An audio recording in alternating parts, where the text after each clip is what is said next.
The house had been abandoned for 2 years before we bought it.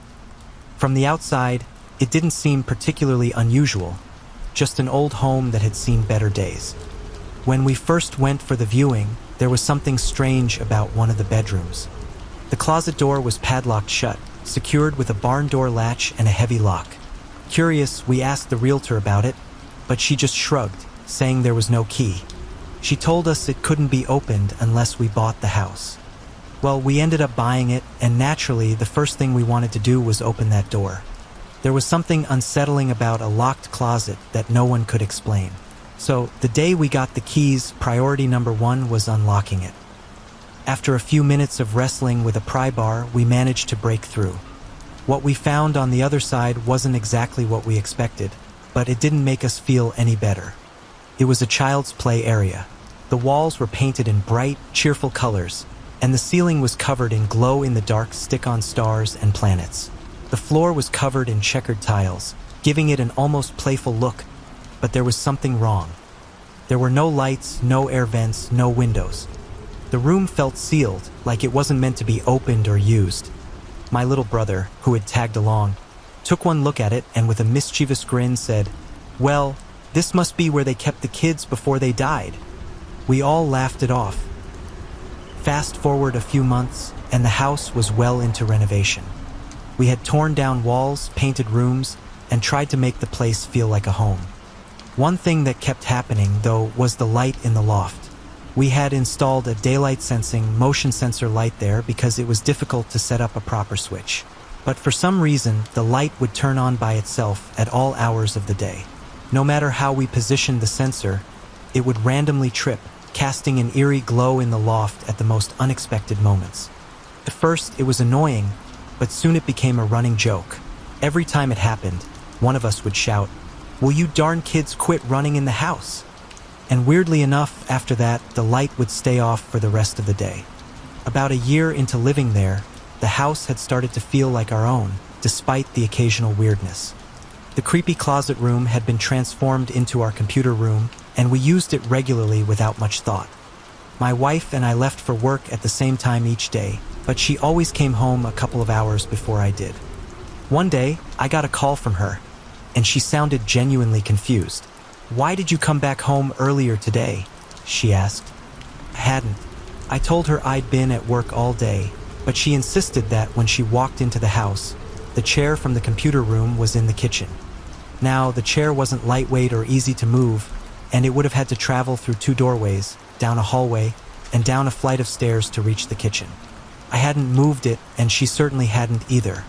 The thought of it moving by itself was unsettling, but we joked about it, blaming the dead kids for pulling a prank on us. "Those heathen kids," we said, laughing nervously. 6 months later, the weirdness peaked. We went to bed one night with everything in its usual place, the house quiet and calm. But when we woke up, we found something bizarre waiting for us in the kitchen. All of our kitchen knives had been removed from the butcher block. In their place were butter knives. The sharp, dangerous knives had been carefully placed behind the sink, as if someone had thoughtfully swapped them out. My wife and I hadn't touched them, and there was no logical explanation for how or why it had happened. We were both spooked and decided to spend the entire day out of the house, trying to clear our minds. We told ourselves we were being ridiculous. Ghosts aren't real, and there definitely weren't any dead kids in the house. But then one day, I got talking to our neighbor, an older gentleman who had lived on the street for decades. Casually, I asked him if he knew anything about the previous owners. That's when he dropped a bombshell. No children had died in the house, but a grown man had. The room with the creepy closet, the one we had turned into our computer room, that's where the previous owner's brother had committed suicide. He had been going through a rough time after his wife left him, and he just couldn't handle it anymore. He cut his wrists in that room and bled out. The previous owner, his brother, continued to live in the house for a while after that. But when he was foreclosed on, he attempted to take his own life in the same room. Thankfully, his children found him in time and he survived. It all started to make sense in a chilling sort of way. The strange lights, the moving chair, the rearranged knives. Maybe it wasn't kids haunting the house after all. Maybe it was something darker, something tied to the tragedy that had unfolded in that room. Later that year, our family grew, and we had to rearrange the rooms to make space for the baby. The creepy closet room? It was emptied out and left as storage. And strangely enough, once we stopped using that room, all the odd happenings came to an end.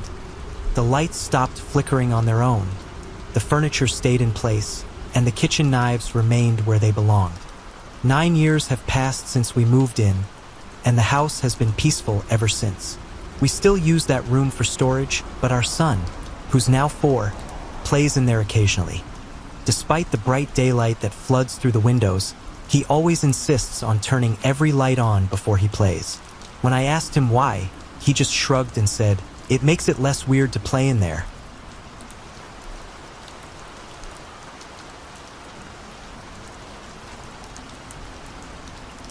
Let me tell you about my dad's old farmhouse. We all called it the spooky house, and honestly, it earned the name. My dad grew up on dairy farms with his parents, who worked for a man that owned several farms. They moved around a lot, managing different properties. This was in Australia, so you can imagine some of the remote, rugged landscapes they lived in. But none of those places were as strange as the spooky house. Dad was in his late teens to early 20s when they lived there, and it didn't take long for the house to start making itself known to them.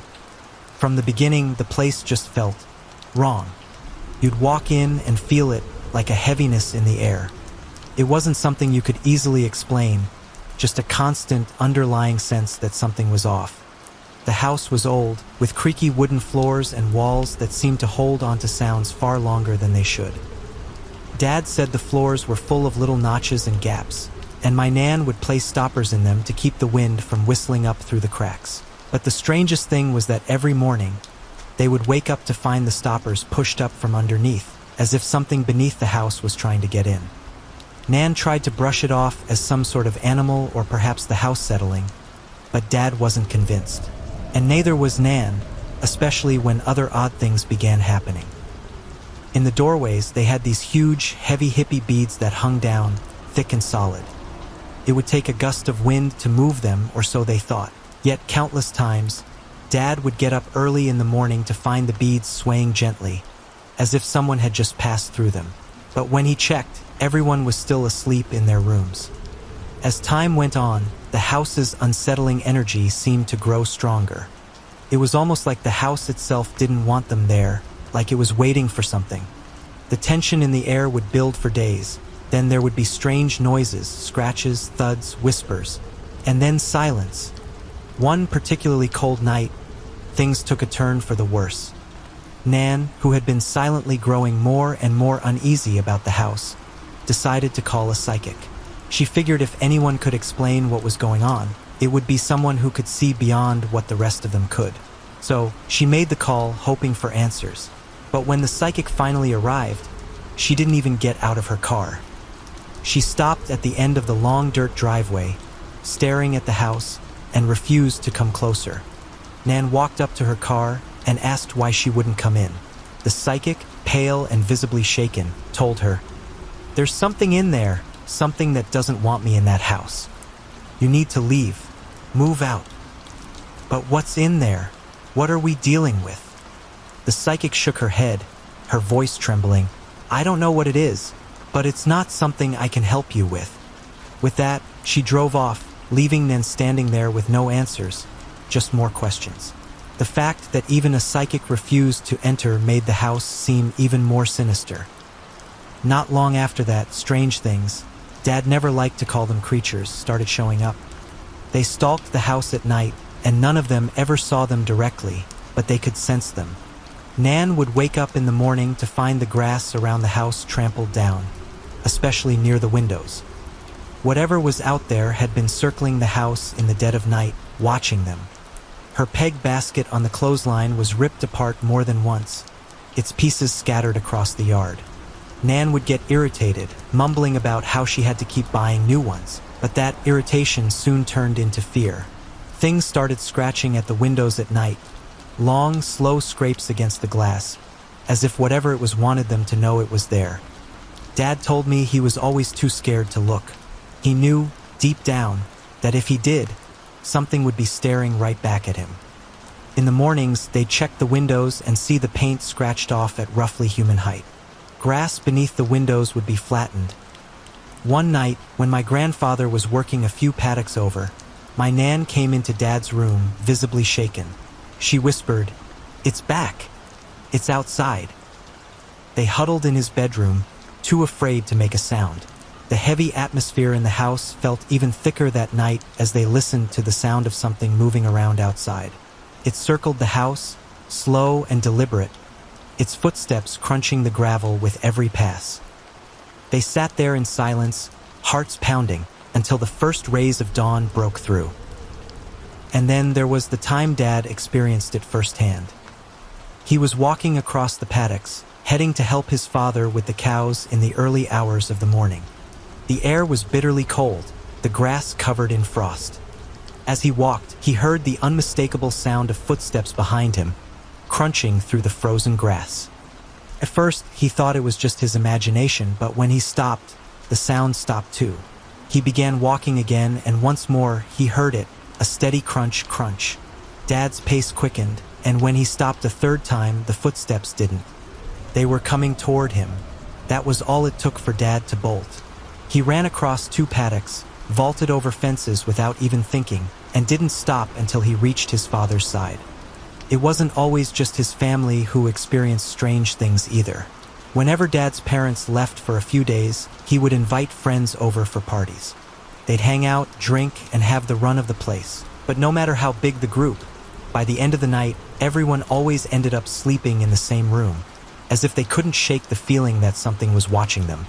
One night, it was just Dad and his cousin, playing pool and drinking. It was around midnight, and they were both pretty drunk when, out of nowhere, a dark figure appeared at the edge of the room and said, "Go to bed." Being as drunk as they were, they didn't question it. They shrugged, "Why not?" and went to bed. The next morning, they woke up to find the pool game had been neatly packed away. Dad's cousin looked at him and asked, "Who was that guy standing over us while we slept?" The weirdness didn't stop there, though. They'd hear footsteps on the roof, like someone walking around up there. But when they checked, no one was ever there. Doors would slam shut by themselves, and strange, disembodied voices would call their names from dark corners of the house. Eventually, Dad and his parents had enough and decided to leave. Not long after they moved out, the house mysteriously caught fire and burned to the ground. To this day, Dad doesn't know what started the fire, but he was more than happy to see the place reduced to ashes.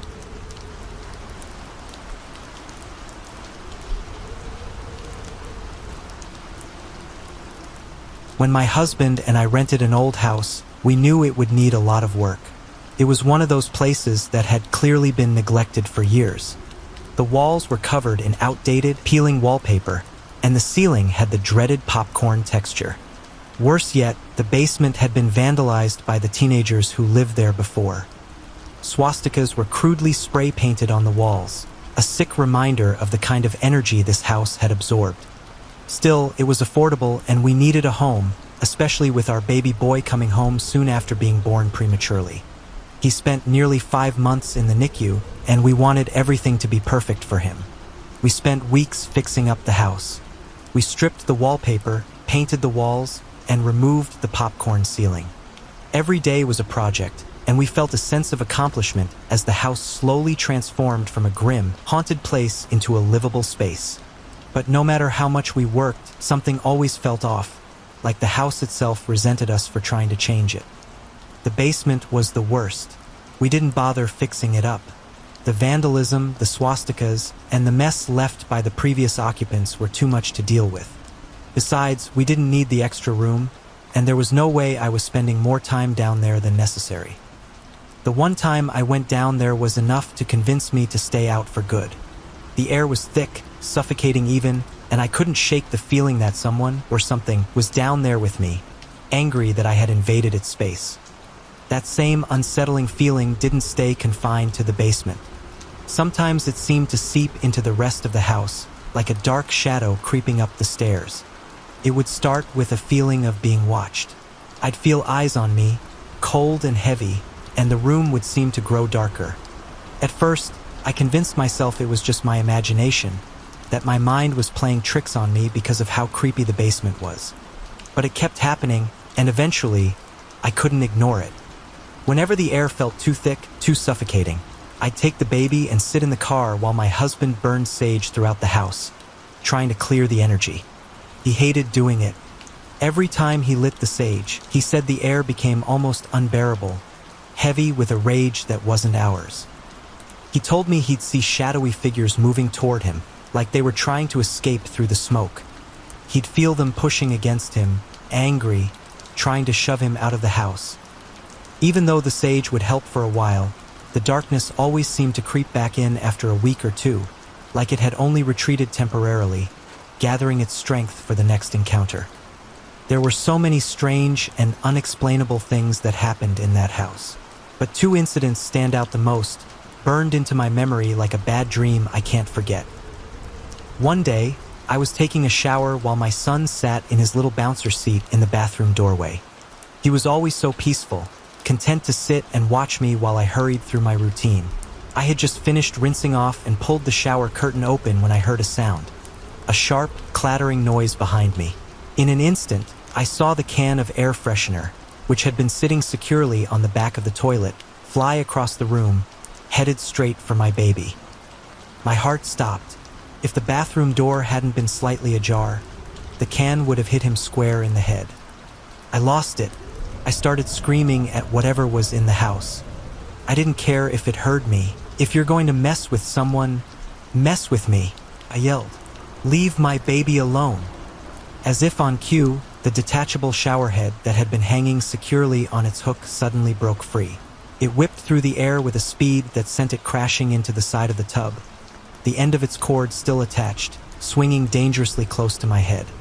That shut me up real fast. My heart raced and I could barely breathe. Whatever was in the house wasn't just watching us. It was angry, and it didn't like me standing up to it.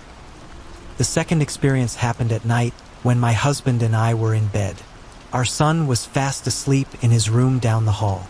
He was still on oxygen, and we had a pulse oximeter monitoring his levels. Because of that, we always kept a baby monitor nearby so we could hear if the alarm went off. It had become part of our nightly routine. We'd lay in bed, talk for a while, and then say our goodnights before drifting off to sleep. On this particular night, we had just finished talking and had said goodnight when, not even 5 minutes later, we both heard it. Clear as day, the sound of a little girl's laughter came through the baby monitor. It was soft, high-pitched, and chilling. My husband leapt out of bed, ready to confront whoever was in the house. But I knew, deep down, there was no one there. My body froze, couldn't move, couldn't speak. I was paralyzed by fear, unable to shake the sound of that laugh. It was so innocent yet so impossibly wrong. I stayed in bed, stunned, until sleep finally claimed me. I don't miss that house. I don't miss the creeping shadows, the heavy air, or the constant feeling of being watched.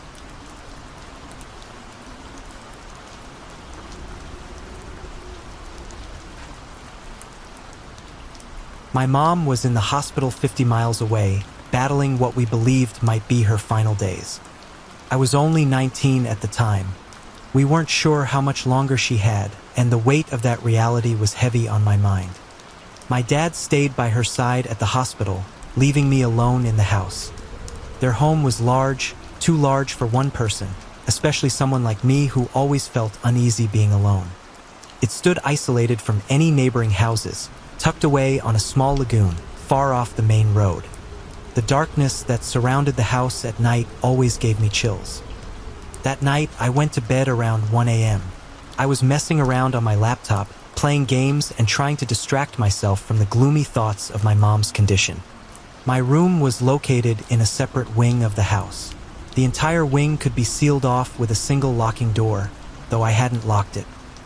Despite my usual fears, I tried to keep calm by keeping all the lights on in my wing, every single one, from the hallway lights to the closet. The dim glow from the closet always gave me some comfort, making the space feel just a little less eerie. As I was browsing game FAQs, something strange happened. All of the lights in my wing shut off at once. The band of light under the door, the only thing that reassured me, suddenly went black. My heart dropped into my stomach. I sat up in bed, frozen for a moment, staring at the door as though it held all the answers. The bedroom door was unlocked, and though I felt a strong urge to get up and lock it, fear kept me still. Before I could make a decision, the door slammed violently. It wasn't a gentle close. It was as if someone had kicked the bottom of the door with full force. I remember letting out a small, involuntary squeak of shock. It took me about 6 seconds to spring into action. I jumped to my feet and grabbed a blade I kept by my bedside, positioned only a few paces away from the door. I remember thinking that if the door opened, I would be ready to face whoever or whatever was on the other side. But the complete silence that followed was unnerving. What troubled me most was the absence of light beneath the door. Without it, I couldn't see the shadow of anyone standing outside. My imagination ran wild, picturing some dark figure standing in the hallway, waiting for the right moment to strike. Several minutes passed, and nothing happened. My mind wrestled with itself. Fear was urging me to stay hidden, but my instincts told me I couldn't sit still forever. I didn't have a phone in my room. My old Nokia was charging in another wing of the house, completely out of reach. So, with nothing but a knife in my hand and misplaced courage, I made my move. I threw the door open with a surge of adrenaline, my knife held low in my right hand, and my left arm up in a defensive position. I was ready for a confrontation, but there was nothing, just empty air. The hallway was still eerily quiet. Confused, I quickly flipped the hallway light switch, expecting some explanation, but found none. There was no one in my wing, no one in the entire house. The burglar alarm was still on and undisturbed. Every window and door was locked as it had been earlier. I searched every corner, under beds, in closets, behind furniture. Nothing.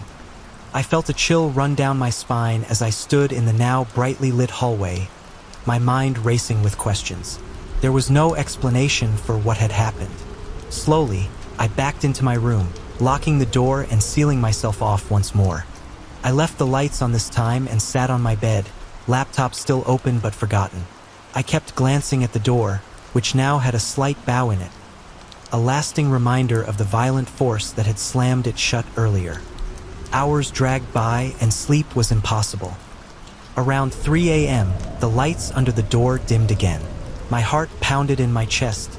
The entire wing was in darkness once more, and this time I was truly terrified. My knife, which had seemed like a decent form of defense earlier, now felt utterly useless. The reality of the situation began to sink in, and my previous bravery evaporated. Without thinking, I grabbed the bed and shoved it against the door. It was heavy, and moving it wasn't easy, but the effort felt necessary. The door opened inward, so I figured this would at least buy me some time if something, or someone, tried to get in. As I stood there, I felt a shift in the air. It was subtle, but it made the hairs on the back of my neck stand up. It felt as though something was angry with me, though I had no idea why. In a panic, I retreated to the closet, the place that always felt safest to me as a child. I sat there for what felt like an eternity, surrounded by my clothes, my back pressed against the wall. Every creak in the house sent my imagination spiraling. Was there something on the other side of the door? I stayed like that until the sky started to lighten. The first rays of sunlight came through the skylight, casting a pale glow across the room. That was all I needed to find the strength to move. My fear seemed to dissolve as the daylight took over, and I finally pushed the bed away from the door. When I stepped out of my room, I noticed something odd. The wing door had been unlocked, but that wasn't possible. It required a key from the other side. I had locked it myself after the first incident. Just then, I heard footsteps coming down the stairs from the main part of the house. My dad was home. For a moment, I felt embarrassed, thinking I had made a big deal out of nothing. "Oh," I said, trying to laugh it off. "So it was you who turned all the lights off last night?" He gave me a strange look and replied, "What? I just got home 10 minutes ago." My stomach dropped. There was no explanation for what had happened that night. No logical reason. I still don't know what it was, but whatever it was, it seemed to like the dark and had a thing against doors. And it only ever seemed to appear in my wing of the house. Almost 20 years have passed since that night, and nothing like it ever happened again. My parents built the house from scratch, and no strange or tragic events had ever occurred there. Yet every time I visit, I see that bow in my bedroom door.